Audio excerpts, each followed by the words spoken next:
नाज़रीन, गाड़ियाँ तो हो गई हैं सस्ती, यानी कि इम्पोर्टेड गाड़ियाँ सस्ती हुई हैं, और डेफिनेटली जो दूसरी गाड़ियाँ जो मुल्क के अंदर बन रही हैं वो भी सस्ती होंगी उसको देख के, क्योंकि जब इम्पोर्टेड गाड़ियाँ सस्ती होती हैं तो फिर दूसरी भी हो जाती हैं। लेकिन कौन सी गाड़ी कितनी सस्ती हुई है, एक तो आपके लिए ये बड़ी अहम इन्फॉर्मेशन होगी, और सबसे बड़ी बात जो आप जानना चाहते हैं वो ये है कि फिर कौन सी गाड़ी ली जाए, यानी कि किस तरह की गाड़ी, किस किस्म की गाड़ी जो है वो ख़रीदनी चाहिए। आपने गाड़ी ख़रीदनी है, आप ज़रा रुकिए। एक तो ये है कि ये बिल जो है ये पास हो गया है, ये जो कानून है ये पास हो गया है, और ये कब से लागू होगा एक तो ये मैं आपको बताऊंगा, और कौन सी गाड़ी कितनी सस्ती हुई है और कौन सी गाड़ी आपको ख़रीदनी चाहिए, ये भी मैं आपको, यानी कि उन लोगों की राय आप तक पहुंचाऊंगा जो ये काम करते हैं और बड़ी देर से करते हैं और बड़ा तजर्बा रखते हैं। मियां ताहिर, देखें, हुआ ये है कि इम्पोर्टेड गाड़ियों पे एक अरसे से एक टैक्स लगा हुआ था, एक ड्यूटी गवर्नमेंट ने लगाई हुई थी, और उससे ये हुआ, एक आपको याद होगा कि एक दौर था कि इम्पोर्टेड गाड़ी पाकिस्तान में एक आप समझें कि सैलाब आया हुआ था, विट्स और हर किस्म की गाड़ी, विट्स ने तो हर जगह विट्स नज़र आती थी, वो बड़ी अच्छी मजबूत गाड़ी है तो वो करोला की, लेकिन अच्छी गाड़ी। और फिर ये है कि एक मिडिल क्लास के लिए बहुत ज़बरदस्त गाड़ी थी, और फिर स्पेशियस गाड़ी और सारा। अच्छा, खैर ये तो बाकी भी इसी तरह है, जो जापान से इंपोर्ट होती हैं और जो साउथ कोरिया से होती हैं गाड़ियाँ, तो उनकी ज़बरदस्त होती हैं। अच्छा, अब ये हुआ कि वो जब हुकूमत ने इस पे एक ड्यूटी लगाई, जो कि असल में उसके पीछे जो एक वजह थी वो ये थी कि हुकूमत चाहती थी कि जो मौजूद या पाकिस्तान के अंदर जो गाड़ियाँ बनाने वाली कंपनियाँ, उनका कारोबार जो है वो डाउन जा रहा था। आपने देखा कि पाकिस्तान में 2 से 3 कंपनियां ही रही हैं और उन्होंने राज किया है। हैं वो बाहर की कंपनियां, को पाकिस्तान की अपनी कोई कंपनी नहीं है, लेकिन उन्होंने यहाँ आके राज किया है। यहाँ पे आके उन्होंने गाड़ियाँ बनाई, जो भी बनाई, जैसी भी बनाई, वो ऐसे निकली। उसकी वजह ये जो पॉलिसी थी ना कि जो इम्पोर्टेड गाड़ियाँ उनके ऊपर पाबंदियाँ लगी हुई थी, किस तरह की, टैक्स लगा हुआ था, उसकी वजह से कोई इम्पोर्ट ही नहीं करता था, गाड़ी महंगी हो जाती थी। अच्छा, फिर एक वक्त आया जिसकी मैं अभी जिक्र कर रहा था कि फिर वो पाबंदियाँ नरम हुई, और फिर ये कि टैक्स कम हुआ तो गाड़ियों का फ्लड आ गया, और मार्केट जो है वो जापानी इम्पोर्टेड, यानी कि जो रीफर्बिश्ड गाड़ियाँ होती हैं, नई गाड़ियाँ तो नहीं, नई गाड़ियाँ लेने के तो जिनमें सख्त होती है वो तो उस वक्त भी लेते हैं जब पाबंदी या टैक्स ज़्यादा होता है, लेकिन ये लोग वो होते हैं जो मेरे आपके जैसे, और फिर ये है कि थोड़ा सा ऊपर वाले लोग और फिर थोड़े से नीचे वाले लोग, हर तबके के लोग, जिन्होंने 600 सीसी गाड़ी लेनी है, या जिन्होंने 1000 सीसी लेनी है, या जिन्होंने 1500 सीसी लेनी है, यहाँ तक कुछ फिर 1800 सीसी वाले भी होते हैं, लेकिन इससे ऊपर वालों की बात नहीं मैं कर रहा।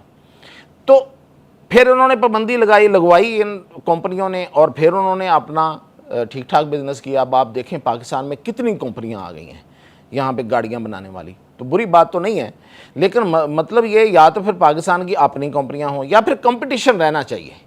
मतलब क्यों मैं ये बात कर रहा हूँ, ये मेरे और आपकी जो बात है वो इस लिहाज से हम देखते हैं ना, छोड़ें बाकी चीज़ों को। एक तो ये है कि अगर ये कंपटीशन नहीं है तो फिर आपको 3 डब्बा ही मिलता है। अब देखें ना, गाड़ियों में क्या लगा होता है, जो पाकिस्तानी गाड़ियाँ होती हैं, कहीं के थोड़ी सी लग जाए तो पिचक जाती है अंदर की तरफ, ऐसे लगता है जैसे घी का टीन नहीं होता, टीन डब्बा, वो लगाया हुआ है उसकी बॉडी को। सस्पेंशन नाम की कोई चीज़ ही नहीं है, कहीं को पता ही नहीं है सस्पेंशन भी को होती है गाड़ी की। यानी कि गाड़ी जो है वो साल 2 साल चलती है, वो खड़क जाती है, ठक ठक ठक ठक ठक ठक डांस करना शुरू कर देती है। और लग्जरी वाला तो कोई है ही नहीं, कुछ सीन ही नहीं है। हाँ, महंगी गाड़ी लें तो वो कुछ साल 2 साल आपको थोड़ा सा लग्जरी वक्त गुजार देती है, लेकिन ये जो जापानी गाड़ियाँ हैं जो इन्हीं कंपनियों की हैं, यानी कि हुंडा, करोला और यही कंपनियां हैं, सुजुकी, ये बाहर से अगर आप लेके आएंगे जापान से, या फिर कुछ 1-2 आई थी साउथ कोरिया से, तो उनकी क्या ही बात है। तो अब क्या हुआ है कि हुकूमत ने दोबारा से, ये भी एक खैर ख़ास किस्म का प्रेशर भी था, और वैसे ठीक है कंपटीशन होना चाहिए, इस वजह से मैं उस प्रेशर की बात ही नहीं करता। वो एक पॉलिटिकल प्रेशर था, एक बंदा आया, उसने बड़ बोला, फिर उसके साथ भी कुछ लोग पीछे थे, तो उन्होंने कहा कि अच्छा चलो ये कर भी देते हैं, वैसे भी बथेरी अय्याशी हो गई है, जो हमारी लोकल कंपनियां उन्होंने बहुत अय्याशी कर ली है, तो अब थोड़ा सा ये भी कर देते हैं 1 साल के लिए ही सही। अब 1 साल तो है ना कम से कम। अब हुआ क्या, मैं अब आपको वो बताता हूँ। हुआ ये है कि 2000 से, ये तो मैं अब वैसे ही आपके इल्म के लिए बात कर रहा हूँ कि 2000 सीसी से 3000 सीसी तक गाड़ियाँ जो हैं, जो बाहर से आने वाली गाड़ियाँ हैं, उन पर तो टैक्स बढ़ गया है। यानी कि 2000 से 3000 पर टैक्स बढ़ा है, 86% ड्यूटी लग गई है। और 3001 सीसी से ऊपर गाड़ियाँ जो हैं उन पर 92% ड्यूटी लग गई है। यानी कि बड़ी गाड़ियाँ जिसमें ज़ाहिर है बड़े बड़े लोगों की, जो SUV और ये जो फोर व्हील ड्राइव और ये जो आपको डाले शाले नज़र आते हैं, ये महंगे हो गए। अब जनाब 1800 सीसी कार जो है ना, अगर आप जापान की लेते हैं, ज़ाहिर है कि वो आपको 26 और 27 की तो नहीं मिलेगी, 25 और 26 2026-27 वाली तो नहीं मिलेगी, आपको 23-24 वाली मिलेगी। यही गाड़ियाँ आती हैं। तो उन पर उन्होंने क्या किया है कि बड़ी खबर ये है कि उन पर 82% ड्यूटी कम कर दी है। यानी कि उन पर थी 156%, उसको कम करके 74% कर दिया, 82% कमी आई है, बड़ी कमी है। और 1500 सीसी की जो गाड़ी है, जो कि ज़ाहिर है बहुत से लोग लेते हैं, लोगों की रेंज में होती है, तो उस पर भी ड्यूटी कम हुई है, लेकिन उस पर थोड़ी सी, उतनी तो नहीं हुई लेकिन खासी कम है, वो है 34% ड्यूटी कम हुई है। यानी कि 91% पहले थी, अब वो 57% हो गया, तो 34% ड्यूटी जो है, टैक्स जो है वो कम हो गया। अच्छा जी, इससे नीचे आते हैं, जो बहुत से लोगों की रेंज है वो है 1000 से 1500। 1500 पहले मैं सिर्फ 1500 सीसी का बताया, अब 1000 से 1500 तक वो, उस पर जनाब जो ड्यूटी है वो भी 24% कम हुई है। वो पहले थी 76%, अब 52% हो गई है। और उससे जो कम गाड़ी है, जो कि यहाँ पे मेरा ख्याल है कि ज़रूर लोगों के लेनी चाहिए, और यही गाड़ी जो है ये सबके काम आती है और ज़बरदस्त काम आती है। मैं समझता हूँ कि ट्रैफिक के लिए भी बेहतर है, लोगों के लिए भी बेहतर है, फिर ये है कि आपके जेब के लिए बहुत अच्छी है, यानी कि फ्यूल का ख़र्चा बहुत कम होता है। और वो है 850 सीसी की गाड़ी। अच्छा, 850 सीसी और इससे कम जो गाड़ियां हैं वो आपको पता है 650 से शुरू होती हैं। जो जापानी गाड़ियां हैं वो 650 सीसी की भी हैं और 850 सीसी तक जाती हैं। इनमें 24% जो है वो कमी हुई है, यानी कि 66% से ये आ गया 42% पे।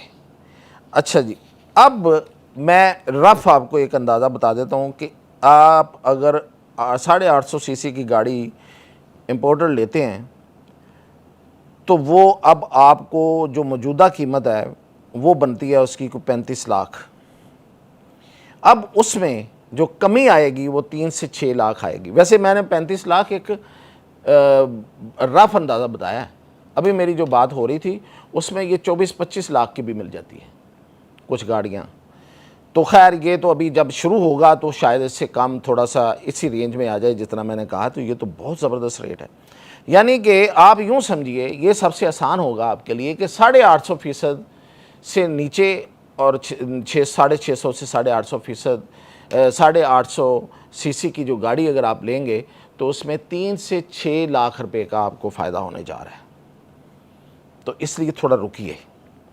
दूसरा ये कि अगर आप 1000 से 1500 सीसी की गाड़ी लेते हैं तो फिर आपको फ़ायदा 5 से 10 लाख का होने वाला है। ये तो मैं आपको टैक्स की मद में कह रहा हूँ, यानी कि जो टैक्स लगा हुआ था उसका फ़ायदा है। लेकिन जब गाड़ी आना शुरू होती है तो मार्केट में जब गाड़ी ज़्यादा होती है तो फिर कीमतें और भी कम होती हैं। तो इसलिए ये तो मैंने आपको टैक्स की जो रियायत तो आपको मिलने जा रही है वो है 3 से 6 लाख, जो 850 से 650 से 850 सीसी, और 1000 सीसी से 15 में 5 से 10 लाख का फ़ायदा है। लेकिन जब ये आएगी तो इसकी अपनी कीमतें और कम होंगी, और फिर ये कि जो मुल्की गाड़ियां हैं जो हमारे मुल्क के अंदर बनती हैं उनकी कीमतें जो हैं वो भी कम होंगी। तो ओवरऑल तो गाड़ियों की कीमतें कम हो रही हैं। कब से कम हो रही हैं? 1 जुलाई के बाद ये अमल दरामद हो जाएगा इस पर। तो अभी कुछ दिन रुक जाएं। 1 जुलाई के बाद जब इस पर अमल दरामद हो और जो पोर्ट में खड़ी गाड़ियाँ या पीछे से और आएंगी वो जब आना शुरू हों तो शोरूम्स का चक्कर लगाइए। अपनी मर्ज़ी की गाड़ी देखें, अच्छे तरीके से देखें, जांच पड़ताल करें, ठीक तरीके से पूरी तरह और उसका हिसाब किताब करें। हो सकता है कि आपको 1 महीना लेट होना पड़े गाड़ी ख़रीदने के लिए, सब्र कर लीजिएगा। 1 महीना ज़रूर सब्र कीजिएगा, यानी कि फौरी बाद 1 जुलाई के भी फौरी बाद शायद आपको वो वाला फ़ायदा नहीं मिल सकेगा जो आपको जुलाई के एंड तक फ़ायदा मिलेगा, क्योंकि गाड़ियाँ आती जाएंगी, शोरूम भरते चले जाएंगे और वहाँ पे फिर एक बाकायदा मार्केट की जो अपनी एडजस्टमेंट होती है वो होगी, तो गाड़ी की कीमत मज़ीद कम हो सकती है। और मेरी जो बात हुई है, जो बड़े ही तजर्बाकार लोग हैं, बड़े एक अरसे से इंपोर्ट कर रहे हैं और इस टैक्स की सूरत हाल के बावजूद वो इंपोर्टर्स रहे हैं, उन्होंने अपना हौसला नहीं हारा और कुछ ना कुछ करते ही रहे, कुछ ना कुछ गाड़ी वो लाती रहे। वो ये कह रहे हैं, मैंने उनसे फिर पूछा कि मैंने आम आदमी को, अपने व्यूअर को, अपने नाज़र को अगर मैंने मशवरा देना हो कि कौन सी गाड़ी ली जाए तो आप क्या कहते हैं? तो उन्होंने कहा कि सबसे पहले तो उनको ये कहिए कि अभी ईवी ना लें। यहाँ पे मतलब ओवरऑल मेरे समेत हम सब बड़े खुश हैं कि इलेक्ट्रिकल व्हीकल आ रही हैं, बिजली पर चलने वाली गाड़ियाँ आ रही हैं, लोग ले भी रहे हैं, कुछ हमारे यहाँ लोकल भी बन रही हैं, वो भी ले रहे हैं। लेकिन ईवी गाड़ी जो है ना, इलेक्ट्रिकल व्हीकल, वो अभी हमारे, वैसे तो पूरी दुनिया में अभी पूरी तरह उसकी कोई कामयाबी नहीं हुई, पूरी दुनिया में मसाइल हैं उसकी चार्जिंग के, उसकी बैटरीज़ के, तो पाकिस्तान में ख़ास तौर पे हैं। अगर आप थोड़ा सा गौर करें मेरी इस बात पे कि आप मोटरवे पे जा रहे हैं, किसी भी आप ऐसे एरिया में जहाँ पे वो रेस्ट वाला एरिया होता है, वहाँ आप रुकें ज़रा, तो कहीं आपको नज़र आता है कि कोई गाड़ी जो है चार्ज हो रही हो ईवी, कोई एक आध गाड़ी शायद आपने देखी हो। तो अभी वो रवाज नहीं बना, अभी वो फैसिलिटी नहीं आई, अभी वो बैटरीज भी नहीं आई, अभी हमारे यहाँ चार्जिंग स्टेशंस भी उस तरह से नहीं लगे। तो इसलिए वो कहते हैं कि अभी ना लें, शौक़ में लेनी है तो कोई बात नहीं, शौक़ का तो मूल नहीं होता, वो तो आप फिर कहीं ना कहीं से करा ही लेंगे चार्ज। गाड़ी वो कह रहे हैं कि आप फुल पेट्रोल वाली भी ना लें, जो सबसे बेहतर गाड़ी वो हाइब्रिड है। और वो हाइब्रिड गाड़ी जो आ रही है, वो इम्पोर्टेड में जो आ रही है, वो तो क्या ही बात है, मुल्की है, लेकिन इम्पोर्टेड गाड़ियाँ जो हैं वो अब हाइब्रिड में कमाल गाड़ियाँ हैं। आपको पहले भी जो लोग चलाते हैं उनको इस बात का तजर्बा है। और ये जो हाइब्रिड गाड़ी होती है, वो कहते हैं कि इसकी जो एवरेज है ना पेट्रोल की, वो बहुत कम हो कि वो 30 से 35 किलोमीटर, जो लोग शहर में जॉब करते हैं और जो जिनकी रोज़ाना की 50 से 80 किलोमीटर की जिनकी मुसाफत होती है, रोज़ाना वो तय करते हैं, उनके लिए 30 से 35 एवरेज तो कमाल एवरेज नहीं है वैसे, मतलब अब इतना तो शायद मोटरसाइकिल भी नहीं करता, इतनी कम एवरेज तो ये होती है। इसलिए हाइब्रिड गाड़ी को वो कहते हैं तरजीह दें। और इवन लॉन्ग रूट पे भी हाइब्रिड गाड़ी ही आपके काम आएगी। और फिर उसमें वो बता रहे हैं कि सस्पेंशन बड़ी कमाल है इन गाड़ियों की, और ख़ास तौर पे हाइब्रिड गाड़ियों की सस्पेंशन बहुत ही ज़बरदस्त है।